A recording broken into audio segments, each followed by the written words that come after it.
क्या बंधुआ मजदूर हैं मुसलमान, वोट कटवा कहे जाने पर ओवैसी ने आरजेडी पर किया पलटवार।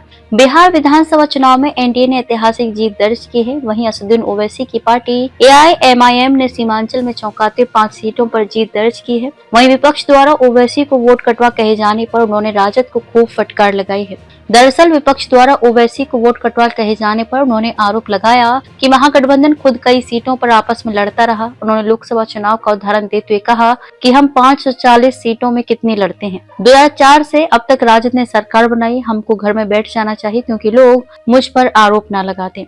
वहीं एक इंटरव्यू में ओवैसी ने कहा कि भाजपा को रोकने की जिम्मेदारी अकेले मुस्लिम ही क्यों उठाए। ओवैसी ने कहा कि विपक्षी पार्टियां मुसलमानों को लेकर ईमानदार नहीं है। विपक्ष मुसलमानों की बात करने से कतराता है। केवल एआईएमआईएम ही मुस्लिम नेतृत्व और सीमांचल की मूल समस्याओं पर बात करती है। उन्होंने सीमांचल में मिली जीत को लेकर कहा कि वहां के मुद्दों को सिर्फ एआईएमआईएम ने प्राथमिकता दी। पिछली बार विधायकों के टूटने के बावजूद पार्टी जनता के साथ खड़ी रही।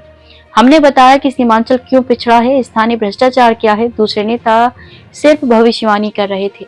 ओवैसी ने कहा कि सिर्फ एआईएमआईएम ही सीमांचल की मूल समस्याओं पर बात करती है। वहीं टिकट बंटवारे को लेकर कहा कि जब हर समाज को नेतृत्व मिलता है तो मुसलमानों को क्यों नहीं मिलता।